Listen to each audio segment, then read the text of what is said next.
자, 미국이라고 하는 그런 위대한 나라가 어떻게 건국이 됐는가, 이거를 이해해야 역사에서 저와 여러분이 교훈을 받을 수가 있어요. AD 30년에 예수 그리스도의 내 교회로 신학교회가 출범을 했습니다. 신학교회의 특징이 있어요.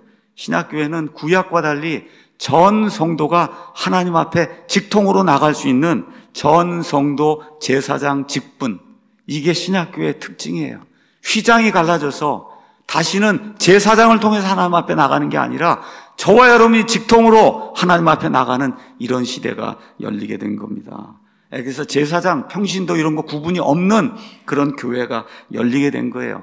영혼의 자유, 내가 내 양심에 따라서 성경을 읽고 이것대로 믿고 이것대로 믿은 것대로 하나님 앞에 가서 심판받을 수 있는 이런 영혼의 자유. 그래서 오직 성경만이 진리라고 하는 거, 그렇죠? 그래서 침례와 주의 만찬, 이것만 주님께서 주신 두 개의 규례로 지키고, 교회는 목사와 집사의 두 직분만 있고, 그 다음에 국가와 교회는 분리가 돼야 된다. 국가와 교회는 분리가 돼야 된다. 구약시대처럼 국가와 교회가 하나가 되는 정교 일치가 아니라 국가와 교회는 분리가 돼야 된다 하는 정교 분리, 이게 신학교의 대원칙입니다. 신학교의 대원칙. 근데 시간이 지나면서 313년에 밀라노 칙령이 열리고 이렇게 되면서 불신자 황제가 교회의 수장이 되는, 그래서 공교회가 시작이 된 거예요. 불신자 황제가 교회의 우두머리가 되는 그런 일이 생겼어요. 그래서 교회는 로마 제국의 국교가 된 거예요. 기독교는 국교가 됐어요. 이 이야기는 무슨 얘기냐? 좋은 게 아닙니다, 여러분.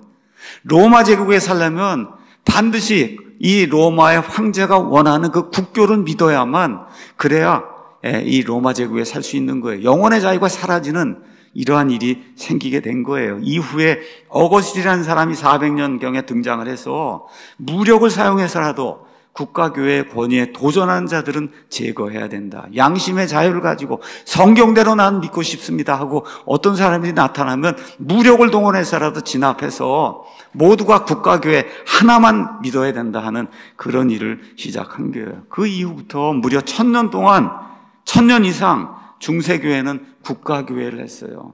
국가교회는 구약식 교회예요. 제사장이 있습니다. 고해성사를 해야 됩니다, 여러분. 고해성사. 유아세례를 줘요. 유아세례를 줘서 애가 태어나자마자 유아세례를 통해서 국가의 일원이 되고 동시에 교회의 일원이 되는 이와 같은 악한 체제가 이제 시작이 된 거예요. 성경을 읽지 못하게 성경을 금소로 제장을 하고, 가톨릭 교회와 다른 의견을 가지면 다 이단으로 이렇게 명명을 하고 해서 핍박을 하고 죽이는 이런 일이 이제 시작이 됐습니다. 이러면서 1000년 정도 이제 시간이 지났어요. 그래서 1500년쯤 이렇게 되니까 전 유럽은 그냥 100% 천주교 국가가 이제 된 겁니다.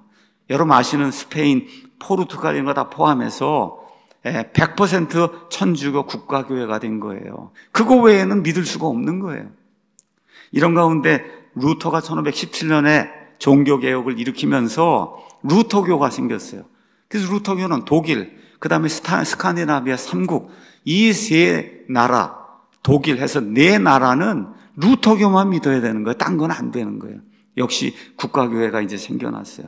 영국은 1534년에 헨리 8세가 교황 대신에 내가 교회의 수장이 될 거야, 이렇게 해서 영국 국교회를 만들었어요. 그래서 영국에서는 거기서 살려면은 영국 국교회만 믿어야 되는 거예요. 딴 건 안 되는 겁니다. 자, 이런 가운데 존 낙스라고 하는 사람이 칼빈 밑에서 공부를 하고 1560년에 스코틀랜드로 가서 스코틀랜드 장로교회를 만들었어요. 스코틀랜드에서는 장로교회만 믿어야 되는 거예요.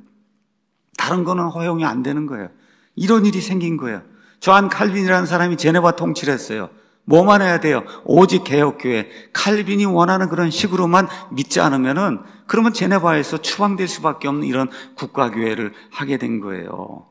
당시 유럽 국가들이 이런 왕이 치리하든 어떤 도시를 어떤 치리자가 치리하든 자기 나라나 도시의 안정을 위해서 모든 국민이 하나를 믿어야지, 딴 거 믿으면은 그러면 종교 때문에 분란이 생겨서 국가나 도시가 유지가 안 된다. 이렇게 해서 왕이든 아니면 교황이든 오직 하나만 정해주는 거예요. 그거 외에는 다른 걸 믿으면 안 된다는 국가교회가 종교개혁 이후까지 이 땅에 이제 존재했어요. 말 듣지 않고 신앙의 자유를 이야기하면 핍박을 받고, 심하면 재산이 몰수가 되고, 심한 경우엔 사형에 처해지는 이런 일이 생긴 거예요. 그래서 천주교든 아니 그 위에 태어난 프로테스탄트든 다 획일주의 국가교회를 한 거예요. 정교 일치, 구약시대처럼 이런 일을 한 거예요.